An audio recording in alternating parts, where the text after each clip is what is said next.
Hi people, how are you doing? आज हम class 6 chapter 10 का पार्ट 2 करने जा रहे हैं, न्यू एम्पायर्स एंड किंगडम्स। पिछले पार्ट में हमने गुप्ता रूल के बारे में सब कुछ कंप्लीट कर लिया था। आज हम हर्षवर्धन से स्टार्ट करने जा रहे हैं। एज यूजुअल एकदम simple, easy to understand format में इस पार्ट को कंप्लीट कर लेंगे। So let's start. Now we come to Harshvardhan. जैसे हमें समुद्रगुप्त के बारे में इंस्क्रिप्शन से मालूम पड़ा था, हमें हर्षवर्धन के बारे में उनकी बायोग्राफी से मालूम पड़ा है। हर्षवर्धन एक ऐसे किंग थे जो आज से 1400 ईयर्स पहले रूल करते थे। उनके जो कोर्ट पोएट थे बाणभट्ट, उन्होंने हर्षा की बायोग्राफी लिखी थी जिसका नाम है हर्षचरित। ये बहुत इंपॉर्टेंट है और बहुत सारे एग्जाम्स में पूछा जाता है। हर्षचरित को संस्कृत में लिखा गया था और ये हमें बताता है कि हर्षा के एंसेस्टर्स कौन थे और हर्षा अपनी डायनेस्टी के आखिरी रूलर थे। अब ये तो आपको मालूम पड़ गया कि बाणभट्ट ने हर्षचरित लिखी थी, लेकिन उन्होंने एक और बहुत ही इंपॉर्टेंट और फेमस बुक लिखी थी। क्या आप मुझे नीचे कमेंट्स में बता सकते हैं कि उस बुक का नाम क्या था? अगर आपका आंसर सही होगा तो इस चैप्टर के नेक्स्ट पार्ट में I will call out your name and tell everyone कि आपका आंसर बिल्कुल सही था। इसी बहाने हमारी नॉलेज इंप्रूव हो जाएगी और इंटरैक्टिव स्टडीज की वजह से चीजें ज्यादा बेटर याद रहेंगी। इसी से याद आया, हमने पिछले पार्ट में आपसे क्वेश्चन पूछा था कि आर्यभट्ट ने कौन सी इंपॉर्टेंट कॉन्ट्रीब्यूशन करी थी मैथ्स में। उसका आंसर है 0, जो आप में से काफी लोगों ने बिल्कुल सही बताया। So congratulations to the winners जिन्होंने बिल्कुल सही जवाब दिया। Qazi Noor, Bhavita Gaur, Devansh Arora, health and you, Mukesh Savlani and Garima Bharadwaj. Keep it up guys, very good job. तो अब आगे बढ़ते हैं। हमने पहले के चैप्टर्स में जुआन जैंग के बारे में भी पढ़ा था, जो एक चाइनीज बुद्धिस्ट पिलग्रिम थे। उन्होंने भी हर्षा का कोर्ट विजिट किया था और उसके बारे में एक डिटेल्ड अकाउंट लिखा था। थोड़ा सा हर्षा की लाइफ के बारे में जान लेते हैं। जनरली क्या होता है, जो किंग के सबसे बड़े बेटे होते हैं वो नेक्स्ट रूलर बनते हैं, राइट? लेकिन हर्षा जो थे ये अपने फादर के सबसे एल्डेस्ट सन नहीं थे, लेकिन इनके फादर और इनके बड़े भाई दोनों की जब डेथ हो गई तब हर्षा किंग बन गए थानेसर के।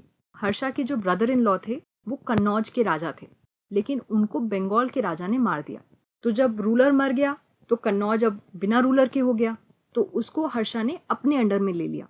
सो Kannauj also became a part of Harsha's kingdom. लेकिन फिर वो अपने ब्रदर इन लॉ को जिसने मारा उससे बदला लेना चाहते थे, तो उन्होंने बैटल छेड़ दिया किसके अगेंस्ट? रूलर ऑफ बंगाल के अगेंस्ट। इस तरह से हर्षा ने बंगाल और मगध दोनों को कॉन्कर कर लिया। तो इस वॉर में तो ये काफी सक्सेसफुल हो गए because he conquered both Bengal and Magadh, और ये दोनों ईस्ट में हैं। So he was very successful in the east.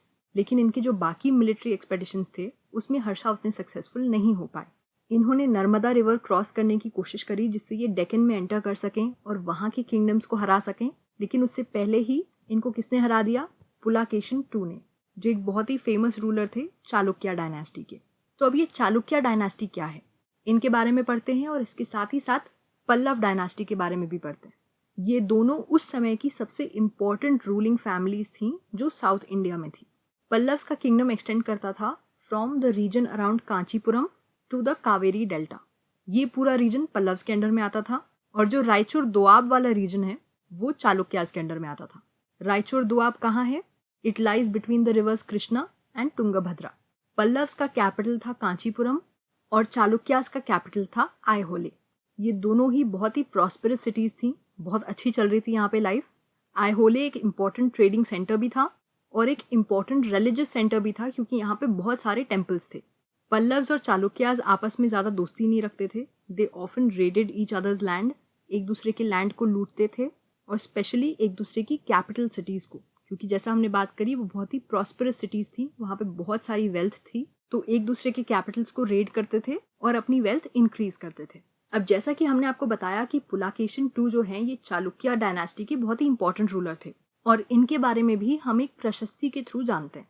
ये वाली जो प्रशस्ति है ये इनके कोर्ट पोएट रवि कीर्ति ने लिखी थी, और ये प्रशस्ति हमें बताती है पुलाकेशिन के एंसेस्टर्स के बारे में भी, मतलब 4 जनरेशंस पहले तक। इस प्रशस्ति के थ्रू हमें ये भी मालूम पड़ा कि पुलाकेशिन को ये किंगडम अपने फादर से नहीं अपने अंकल से मिला था। इस प्रशस्ति के थ्रू हमें और क्या मालूम पड़ा?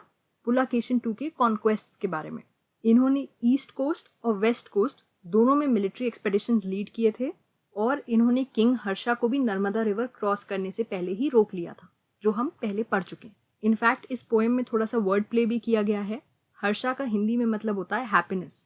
तो जो पोएट है उन्होंने लिखा था कि after the defeat Harsha was no longer Harsha, मतलब Harsha was no longer happy. Pulakeshin Chalukya king थे और हमने बात करी कि उनकी पल्लव रूलर्स से लड़ाई थी। तो उन्होंने एक पल्लव किंग को भी अटैक किया था जो अल्टीमेटली अपने कैपिटल सिटी कांचीपुरम में अपनी वॉल्स के पीछे छुप गए थे। लेकिन चालुक्यास की ये जो विक्ट्री थी ये बहुत ही शॉर्ट लिव्ड थी, क्योंकि इसके कुछ टाइम बाद ही नई डायनेस्टीज आ गई थी जो साउथ इंडिया में बहुत इंपॉर्टेंट थी, जैसे राष्ट्रकूटास और चोलास। इसी के साथ हमने part 2 of this chapter complete कर लिया है। आई होप आपको ये चैप्टर समझ में आ गया होगा। अगर आपको ये लेक्चर पसंद आया हो so don't forget to subscribe, क्योंकि उससे हमें मालूम पड़ता है कि आप हमारे हार्डवर्क को अप्रिशिएट कर रहे हैं। I see you guys next time with the next and last part of this chapter. तब तक के लिए stay safe and study well. Bye bye.